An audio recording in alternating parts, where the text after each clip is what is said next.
Did a kid wind up in the hospital? Yes. How much of that was my fault? I used to send a lot of college students overseas to travel, okay? I would send them during spring break and summer. I would recruit them. I would train them to go and hopefully not be idiots in these other countries. And they would go do service projects. That was my job for a while. It was dope. But a lot of these students didn't have a lot of money. And so they had to find ways of raising money. You know, they would ask their folks, they would ask friends, they would do jobs.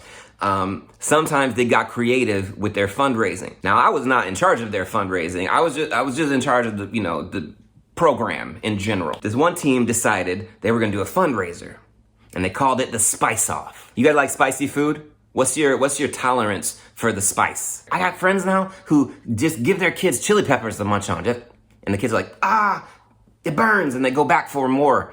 And maybe this is how the youth build up their spice tolerance. When I was young, I was not eating the spice. I would order non-spicy. And I don't know when it changed. I think there was a phase of my life when I was trying to be risky with food. I've talked about this before, big bites and all that. But I thought, you know what? I'm gonna risk it. I'm gonna go level 2 out of 5. And I was like, this is kind of okay. And then I'll go through, and it became kind of a thing where it's like you're trying to prove something. To who? The Spice Fairy? Nobody cares. Nobody cares how much spicy food you can eat.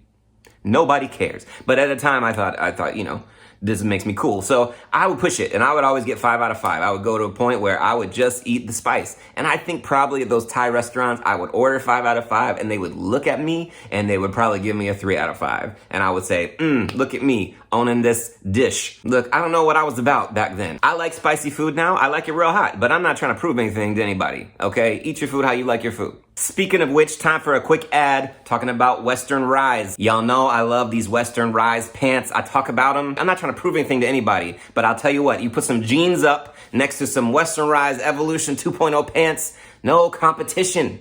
It's moisture wicking. It's like water resistant, okay? I put some water in my pants, it just resists. These pants are comfortable. They got that 4-way stretch. These pants are durable, okay? You can wear them doing all kind of stuff. These pants are versatile. You can wear them all over the place. You can wear them traveling. They're great traveling pants. You know how you've been wearing the same clothes for a long time when you travel, taking those long flights, and you're like, man, I haven't changed my clothes in actually 48 hours. Western Rise, perfect for that, because they check all the boxes. You know what else? I'm wearing these pants right now.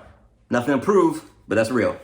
I love them. And you'll love them too, okay? Right now, they got a holiday sale going on. It's like 30% off in November. Go to the website, check it out. Use my code, Christian Has Ideas. This is a good deal. Western Rise is legit, okay? If it wasn't, I wouldn't be about it. Okay, back to the spice. Ashley, for a long time, didn't like spicy food. Then one day, she loved it. When we first moved to China, one of the dishes that people would invite us out to eat was hot pot. Hot pot is like a bowl of soup that's boiling, different flavors, and then you take raw food and you cook it. Hot pot is supposed to be about people coming together. Oh, we're all eating out of the same pot. It feels like family. It feels like togetherness. To me, it feels like stress, okay? Because people be overcooking their food. You put the meat in there, it's supposed to cook 30 seconds max. People just drop meat in there, they start having a conversation.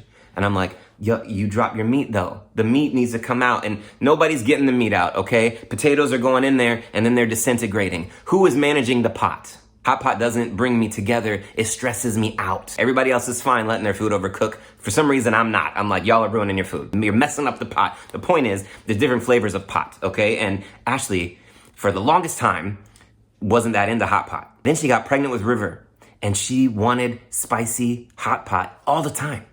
Spicy all the time. And now still, River's 11 years old. She still loves the spice. She loves it more than me, actually. We go out for like a Thai jamoa breakfast sandwich. Ashley is loading it up with them chilies. She likes it to burn all the way down. And people be using spice for different things, different remedies, which I did not realize. One of my roommates in college, every time he got a cold, instead of going to the doctor or the pharmacy, he would go to the Chinese restaurant. And he would order Szechuan chicken with extra spicy peppers and whatever. And he would just chew on the peppers and he would just sort of cry and weep into his food. I don't know. That was his health plan in college. The main thing about spice is you just gotta know your capacity. You gotta know your tolerance level for the spice, all right? Different people got different levels, and that's all fine. So this team decided what they're gonna do to help raise funds for their overseas trip.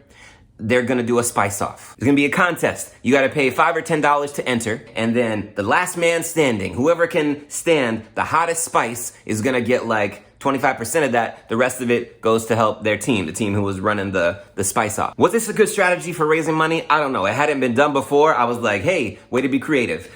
I wasn't in charge of it. They just told me about it. I said, hey, way to show that initiative. I went and visited during the event. Many people had signed up, and what they did was they just made like a pack of ramen broth, not even the noodles. I don't know what they did with the noodles. They just did some ramen broth, and then they put different levels of spiciness in it, okay? First round knocked a lot of people out, because hot soup is a special kind of hot. It burns deep. It's not just burning your mouth with the hot pepper. It burns your esophagus. I don't love hot soup. But anyway, they did several rounds, and it got down to where there was just like 3 or 4 people left. They couldn't make the broth any hotter, so now it was just like time to eat the straight up chilies. They got these Thai chilies. You know what? I think the team was going to Thailand, where the food was gonna be spicy, potentially, and they were like, you know what, let's do a themed contest, spice off. I think it's a pretty good idea. This is the problem though. Some people who entered that contest were desperate. There's one kid in particular. Came down to like 3 or 4 people, but I just remember 2 of them, okay? One of them, probably one of the whitest kids I've ever seen. His skin was almost translucent. And at this time during the spice off, it was bright red. He was having some sort of allergic reaction in his skin, and it was obvious. But if you could have seen the look of determination on his face, he was like, I gotta get this money though. I got to get this money. His voice octaves deeper than it should have been, because the spice had taken control of him. It was like a spice demon inside. It was like, I will get the money. It wasn't even that much money, you guys. I don't know what 25% of the haul was. It might have been $50. Not enough to cover the trip. The other guy was of Asian descent. I think he was Chinese American. He was having the easiest time of anyone who has ever done anything. It's like if you showed up and there's a pop quiz, but the subject of the pop quiz is just your life. And you're gonna be fine. Every question they ask, you already know the answer. That's what he looked like. There was no sweat on his body. He was wearing a hat. His facial expression just said, I'm bored. They got to the last round. It's like, eat the pepper. He's like, sure. He threw it in there. Stem and all just... I have never seen anyone have an easier time with anything than this student had chewing up that pepper, okay? There's no way he was gonna lose. This guy was a ringer. And when I tell you the other guy, his opponent, was dying. I was watching him die. From his pores, to his voice, to the look in his eyes. The light was going out. It's just the 2 of them at that table. Nobody has the question of who's gonna win this thing. Now, that's the point at which I decided to leave the competition, and I went home. I know it sounds exciting, but this was clearly a blowout, okay? The team had lost, the other team had won. It was time to leave to beat the traffic. Maybe that's why I left. I don't know. I wish I had stayed, but I didn't. I went home. I don't know how many peppers they got up to, okay? But the next call I got was the team leader calling me from the hospital, because that kid who was dying was literally in the hospital. They had to take him to the emergency room. He had consumed so much more spice than he was able to tolerate that he had to go to the hospital. Dude had stomach ulcers. Dude knew he had stomach ulcers. He knew he couldn't eat spicy food. What was he trying to prove? For $50?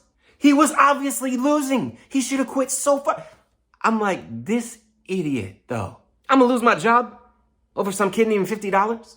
They gave him some medicine at the emergency room. They gave him a stern talking to about how he should have known better. I saw him the next day. His face was swole up to double size still. Looked like he had been in a straight up fist fight with some chili peppers. But you know what? I think that Chinese American kid just conceded and gave up the $50 because he could see other dude.